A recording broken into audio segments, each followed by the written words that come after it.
حضرات محترم، سورہ بقرہ کی آیت نمبر 155 کی ہم نے تلاوت کی ہے، جس میں اللہ تبارک و تعالی اپنے بندوں سے مخاطب ہو کر کے یہ فرماتا ہے وَلَنَبْلُوَنَّكُمْ بِشَيْءٍ مِّنَ الْخَوْفِ وَالْجُوعِ وَنَقْصٍ مِّنَ الْأَمْوَالِ وَالْأَنفُسِ وَالثَّمَرَاتِ وَبَشِّرِ الصَّابِرِينَ۔ اللہ فرماتا ہے کہ ضرور ضرور ہم تمہیں آزمائیں گے۔ یاد رکھیے، یہ دنیا آزمائش کی جگہ ہے۔ یہاں پہ اللہ تبارک و تعالی اپنے بندوں کو الگ الگ انداز میں آزماتا ہے۔ کسی کو بیمار کر کے آزماتا ہے، تو کسی کو شفایاب صحت یاب رکھ کے آزماتا ہے، کسی کو غریبی میں مبتلا کر کے آزماتا ہے، تو کسی کو مالداری عطا کر کے آزماتا ہے۔ اس کے الگ الگ انداز ہیں، الگ الگ رنگ ہیں، لیکن اللہ فرماتا ہے کہ ہم ضرور تمہیں آزمائیں گے۔ آگے کا ارشاد سماعت کریں کہ اللہ تبارک و تعالی اس آیت مبارکہ کے ذریعے سے یہ اشارہ کر دیا کہ ہم تمہیں کن کن چیزوں سے آزمائیں گے، کن کن چیزوں سے آزمائشوں میں ڈالیں گے۔ اللہ ارشاد فرماتا ہے وَلَنَبْلُوَنَّكُمْ بِشَيْءٍ مِّنَ الْخَوْفِ، ہم تمہیں ضرور آزمائیں گے کچھ خوف سے۔ خوف سے مراد امام شافعی علیہ الرحمہ فرماتے ہیں کہ یہاں خوف سے مراد اور معنی یہ ہے کہ اللہ تبارک و تعالی اپنے بندے کو اللہ کے خوف سے آزماتا ہے۔ یعنی اللہ تبارک و تعالی جن کاموں سے روکا، جن کاموں سے منع کیا، اگر وہ بندہ ان کاموں سے رک جاتا ہے، ان کاموں کو کرنے سے بچتا ہے جن میں اللہ کی ناراضگی ہے، تو گویا اس بات کی دلیل ہے کہ وہ بندہ اللہ سے ڈر رہا ہے۔ اسی ڈر کے طرف اللہ تبارک و تعالیٰ نے اشارہ فرمایا کہ میں تمہیں کچھ خوف سے آزماؤں گا، والجوع، اور بھوک سے آزماؤں گا۔ یہاں پر بھی امام شافعی علیہ الرحمہ فرماتے ہیں بھوک سے مراد ہے رمضان شریف کے روزے۔ 11 مہینے تک اللہ تبارک و تعالی ہمیں اور آپ کو طرح طرح کی نعمتوں سے سرفراز فرماتا ہے، لیکن ایک مہینہ آپ سے وہ امتحان چاہتا ہے۔ ایک مہینہ آپ کو بھوکے رہ کر کے یہ آزماتا ہے کہ یہ بندے میرے حکم کی تعمیل کر رہے ہیں یا نہیں۔ آگے کا ارشاد ہے وَنَقْصٍ مِّنَ الْأَمْوَالِ، تیسری آزمائش جو ہے وہ یہ ہے کہ مالوں کے نقصان سے۔ اللہ تبارک و تعالیٰ نے آپ کو بڑی دولت، عظمت و شہرت سے نوازا، لیکن انسان کی زندگی میں کبھی کبھار ایسا وقت آتا ہے کہ اس کی خوشحالی زندگی غمگین زندگی میں بدلتے ہوئے نظر آتی ہے۔ جہاں وہ امیر اور بڑے بڑے لوگوں میں اس کا نام شمار ہوتا ہے، جب اس کے حالات خراب ہوتے ہیں تو غریبی کی طرف دھیرے دھیرے بڑھنے لگتا ہے، مالوں کے نقصانات ہونے لگتے ہیں۔ تو تیسری آزمائش جو ہے اللہ تبارک و تعالی قرآن مقدسہ کے ذریعے سے اشارہ فرماتا ہے کہ تیسری آزمائش جو ہم اپنے بندوں پر ڈالیں گے وہ یہ ہے کہ مالوں کے نقصان سے، والانفس والثمرات، والانفس، اور جانوں کی کمی سے، والثمرات، اور پھل کی کمی سے۔ پھل سے مراد امام شافعی علیہ الرحمہ فرماتے ہیں پھل سے مراد یہاں پہ ہے انسان کی اولاد کی جان کا خاتمہ ہونا، اس کا وفات ہونا۔ اور سرور کائنات جناب احمد مصطفیٰ محمد مصطفیٰ صلی اللہ تعالیٰ علیہ وآلہ وسلم ارشاد فرماتے ہیں کہ اولاد انسان کے دل کی طرح ہے۔ جس طرح سے انسان کو اگر اٹیک آ جائے تو دل کی روانگی کے بغیر وہ زندہ نہیں رہ سکتا، اسی طریقے سے اولاد اس کے دل کے مانند ہے، دل کے مثل ہے۔ یہی وجہ ہے کہ اللہ کے رسول صلی اللہ علیہ وآلہ وسلم ارشاد فرماتے ہیں کہ اللہ تبارک و تعالی جب کسی بچے کی روح قبض کرنے کا ارادہ کرتا ہے تو فرشتوں کو حکم دیتا ہے کہ اس کی روح نکال لی جائے. فرشتے جاتے ہیں اور جا کر کے اس بچے کا روح نکال لاتے ہیں. اللہ ارشاد فرماتا ہے میرے فرشتے کیا تو نے اس کی روح نکال لی؟ فرشتے کہتے ہیں ہاں میرے مالک ہم نے اس کی روح نکال لی. پھر اللہ ارشاد فرماتا ہے کیا تو نے اس شخص کے دل کو نکال لیا؟ فرشتے کہتے ہیں ہاں میرے مالک تیرا حکم تھا تو ہم نے یہ کام کیا. پھر اللہ تبارک و تعالیٰ ارشاد فرماتا ہے فرشتوں سے یہ بتاؤ کہ اس بندے پر اس باپ پر اتنی بڑی مصیبت آئی کہ اس کا بچہ اس کی نگاہوں کے سامنے دم توڑ دیا تو اس کے زبان پر کون سے الفاظ جاری تھے؟ وہ میرے بارے میں کیا کہہ رہا تھا؟ تو فرشتے کہتے ہیں میرے مالک وہ تیرا شکر ادا کر رہا تھا. وہ یہ کہہ رہا تھا کہ مالک تیرا شکر ہے، یہ جان بھی تیری ہے، یہ مال بھی تیرا ہے، یہ اولاد بھی تیری ہے، تو جس حال میں رکھے میں تیرے حال پہ شکر ادا کرتا ہوں. جب یہ الفاظ وہ فرشتے کہتے ہیں تو اللہ تبارک و تعالیٰ ان فرشتوں سے کہتا ہے کہ گواہ ہو جاؤ کہ ہم نے اس بچے کو بھی بخش دیا اور اس کے ماں باپ کو بھی بخش دیا. تو یہ آزمائش کا نتیجہ ہے کہ اگر ہم آزمائے جائیں اور ہم صبر و تحمل سے کام لیں تو اللہ تبارک و تعالیٰ کے یہاں بڑے بڑے انعامات رکھے گئے ہیں کہ ان انعامات کو حاصل کر کے بندہ اپنے آپ کو نجات کے راہ پہ لا سکتا ہے. اور یہ مصیبتیں ایسا نہیں ہے کہ عام انسانوں کے لیے کی، بلکہ آپ اگر غور کریں تاریخوں کا مطالعہ کریں تو اللہ کے رسول جناب محمد رسول اللہ صلی اللہ تعالیٰ علیہ وآلہ وسلم سے پوچھا گیا یا رسول اللہ صلی اللہ علیہ وآلہ وسلم سب سے زیادہ آزمائش کن لوگوں پہ آتی ہے؟ اللہ تبارک و تعالیٰ آزمائش کن لوگوں پہ زیادہ ڈالتا ہے؟ تو اللہ کے رسول صلی اللہ علیہ وآلہ وسلم ارشاد فرماتے ہیں کہ سب سے زیادہ اگر کوئی آزمائشوں میں گھرتا ہے، سب سے زیادہ اگر اللہ کسی کو آزمائش میں ڈالتا ہے تو نبیوں کی جماعت ہے، نبیوں کی جماعت ہے. تو پتہ چلا معلوم ہوا کہ جو جتنا زیادہ اللہ کے قریب ہوگا اتنا ہی زیادہ آزمایا جائے گا. اللہ کے نبیوں سے زیادہ قریب اللہ کے کون ہو سکتا ہے اس دنیا میں؟ سب سے زیادہ محبوب اگر کوئی ہے تو اللہ کے نبی ہیں، اللہ کے رسول ہیں. اور اللہ کے رسول فرماتے ہیں کہ سب سے زیادہ آزمائش نبیوں پہ آتی ہے.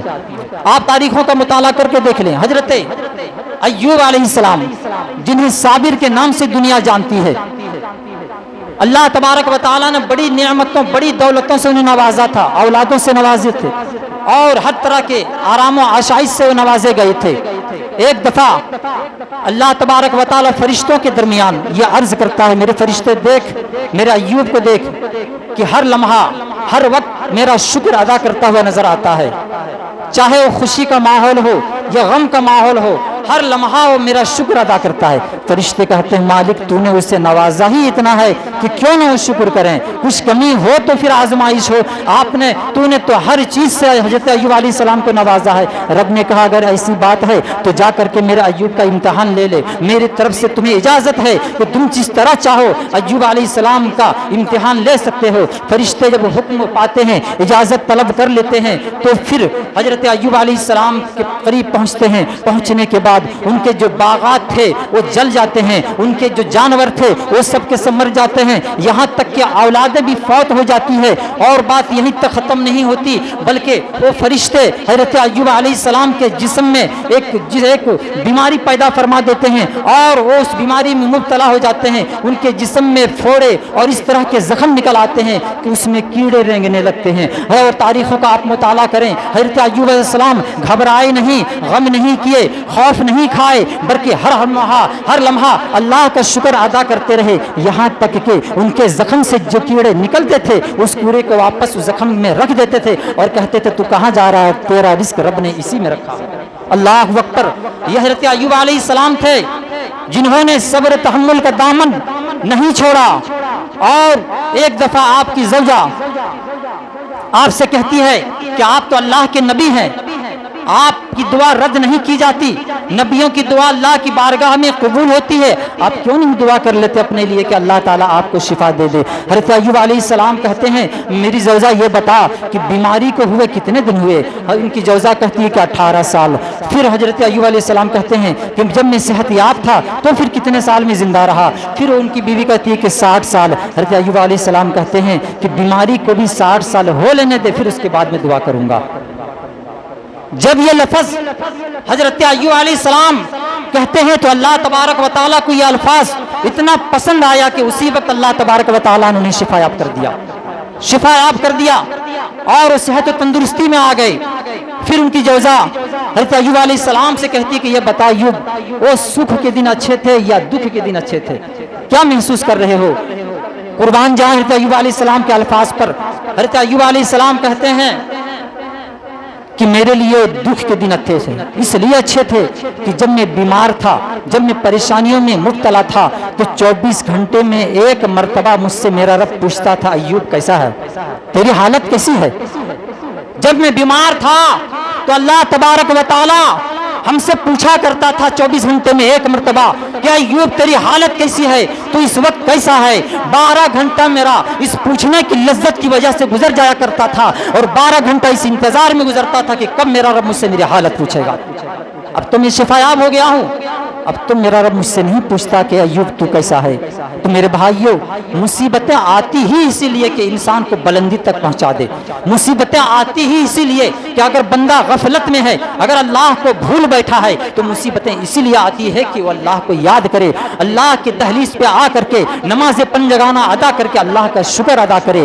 آپ اس بات کا جائزہ لے لیں کہ جب انسان سخی کی حالت میں ہوتا ہے، ہر چیز اسے میسر ہوتی ہے، امیری ہوتی ہے، تکلیفوں سے دور ہوتا ہے، تو اس وقت آپ غور کریں اس شخص پر، وہ بہت ہی کم اس کی زبان پر اللہ کا نام آتا ہے، لیکن جیسے وہ بیمار پڑ جاتا ہے، اس کے مال کے نقصانات ہونے لگتے ہیں، جب اس دنیا میں پریشان ہو جاتا ہے، تو اس کی زبان پر اللہ کا ذکر جاری ہو جاتا ہے، ہمہ وقت اللہ اللہ کرتا ہوا نظر آتا ہے، کیونکہ اس کو پتا ہے کہ بیماری دینے والا بھی اللہ تعالیٰ ہے اور شفا یاب بھی دینے والا اللہ تبارک و تعالیٰ ہے۔ ایک نہیں بلکہ ایسے بہت سارے انبیاء کرام اس دنیا میں تشریف لائے جنہوں نے صبر کا مظاہرہ کیا، تو وہ کچھ اور تھے، جب صبر کا مظاہرہ کیا تو اللہ تبارک و تعالیٰ نے ان کے مقامات کو اور بلند فرما دیا۔ حضرت یوسف علیہ السلام کو آپ لے لیں، حضرت یوسف علیہ السلام کو ان کے بھائیوں نے کنویں میں ڈالا، کنویں سے جب نکلے تو مصر کے بازاروں میں بیچے گئے، جب مصر کے بازار میں وہ بکے تو پھر حضرت زلیخا نے ان پہ الزام لگایا۔ آپ نے یہ واقعہ سنا ہوگا، جب الزام حضرت یوسف علیہ السلام پر لگی تو پھر انہیں جیل بھی جانا پڑا۔ وہ حضرت یوسف علیہ السلام جو کنویں میں قید کیے گئے، بازاروں میں بکے، اور پھر حضرت زلیخا کے الزامات پہ آ کر کے انہیں قید خانے میں ڈالا گیا۔ انہیں کیا پتا تھا کہ اسی مصر کا وہ بادشاہ بنائے جائیں گے، اور تاریخ نے یہ دیکھا ان تمام مصائبوں کو گزرنے کے بعد حضرت یوسف علیہ السلام مصر کے بادشاہ ہوئے، وہاں پہ بادشاہت انہوں نے اختیار کی۔ تو اللہ تبارک و تعالی جس حال میں رکھے، ہمیں اور آپ کو چاہیے کہ ہم اس کا شکر ادا کریں۔ وصل اچھا ہے نہ فراق اچھا ہے، وصل اچھا ہے نہ فراق اچھا ہے۔ اللہ جس حال میں رکھے وہی حال اچھا ہے، اللہ جس حال میں رکھے وہی حال اچھا ہے۔ ہمیں اور آپ کو چاہیے کہ تمام مصیبتوں میں ہم اور آپ صبر کا مظاہرہ کریں، اور یاد رکھیں ابھی میں اس بارے میں حدیث پاک پیش کروں گا کہ جو اس دنیا میں مصیبت میں رہا، تکلیف میں رہا، آزمائشوں میں گھرا رہا، اللہ تبارک و تعالی کہ ان تمام آزمائش دینے کے بعد وہ صبر و تحمل سے کام لیا اور پھر اللہ کا شکر ادا کرتا رہا، اس کے لیے اللہ تبارک و تعالی نے ایسے ایسے انعامات رکھے ہیں کہ جو سخی کے ساتھ، جو چین و سکون کے ساتھ اس دنیا میں زندگی گزارے ہوں گے، وہ کل قیامت کے دن ان پریشان شدہ انسانوں کو دیکھ کر کے انہیں انعامات سے جب نوازا جائے گا تو اللہ کے رسول فرماتے ہیں کہ جو سکون سے رہا ہوگا وہ کاش کاش کہے گا کہ کاش میں بھی دنیا میں تکلیف میں ہوتا اور میرے جسموں کو کینچی سے کاٹا گیا ہوتا، مجھے تکلیفوں میں رکھا گیا ہوتا، تو آج بھی میں ان انعامات کا حقدار ہوتا۔ دوسری پڑھ لیجیے، اللہم صلی علی سیدنا و شفیعنا و نبینا مولانا محمد مبارک سلم صلی علیہ صلاۃ و سلام علیک یا رسول اللہ یا حبیب اللہ صلی اللہ تعالی علیہ وآلہ وسلم۔ صبر قرآن کی جس آیت کریمہ کی ہم نے تلاوت کی اس کے آخر میں آتا ہے وبشر الصابرین، وبشر الصابرین۔ ان تمام مصیبتوں سے جب بندہ گزر جاتا ہے اور وہ صبر کرتا ہے، وبشر الصابرین، جب وہ صبر سے کام لیتا ہے، شکر سے کام لیتا ہے، تو قرآن کہتا ہے کہ اس کے لیے خوشخبری ہے، اس کو سنا دیا جائے۔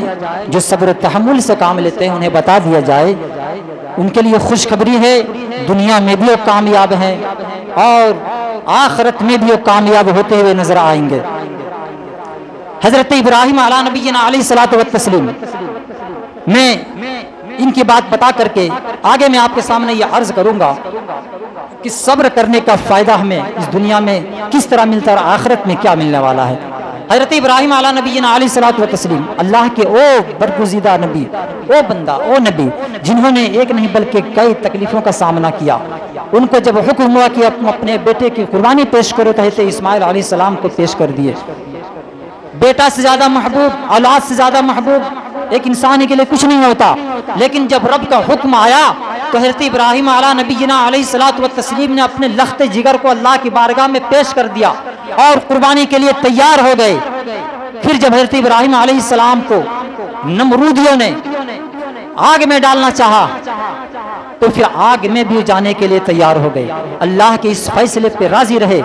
اور پھر صبر تحمل کا آپ ایک اندازہ اس کا مظاہرہ فرمائیں کہ اللہ تبارک و تعالیٰ پر حضرت ابراہیم علیہ نبینا علیہ الصلوۃ والسلام کو کتنا یقین تھا کہ جب انہیں آگ میں ڈالا جا رہا تھا تو اللہ تبارک و تعالیٰ نے فرشتوں کو بھیجا کہ جا کر کے میرے خلیل سے پوچھ کہ کوئی حاجت ہے تو بتا، میں اللہ کی طرف سے آیا ہوں۔ فرشتے جاتے ہیں اور جانے کے بعد حضرت ابراہیم خلیل اللہ سے پوچھتے ہیں کہ اے اللہ کے نبی، میں اللہ کے جانب سے آیا ہوں اور اللہ کا یہ حکم ہے کہ اگر کوئی حاجت ہے تو بتائیں، اگر کوئی میری ضرورت ہے تو بتائیں۔ حضرت ابراہیم خلیل اللہ کے الفاظ پر قربان جاؤ مسلمانوں۔ حضرت ابراہیم خلیل اللہ کہتے ہیں مجھے تمہاری کوئی حاجت نہیں ہے، میرے لیے میرا رب کافی ہے، میرا اللہ مجھے دیکھ رہا ہے، مجھے تمہاری کوئی ضرورت نہیں ہے۔ بالآخر انہیں آگ میں ڈالا گیا اور آگ میں جب ڈالا گیا تو اللہ کا حکم ہوا کہ اے آگ ٹھنڈی ہو جا، سلامتی والی ہو جا۔ ٹھنڈا ہونے کا حکم بھی اس طرح ہوا کہ اتنا سرد نہ پڑ جا کہ میرے ابراہیم کو تکلیف ہو، بلکہ سلامتی والی ٹھنڈی ہو جا کہ حضرت ابراہیم علیہ السلام کو سکون حاصل ہو۔ اور پھر زمانے نے دیکھا، نمرودیوں نے دیکھا کہ ابراہیم خلیل اللہ اس آگ میں ایک دن نہیں بلکہ کئی دن تک آرام و سکون کے ساتھ رہے۔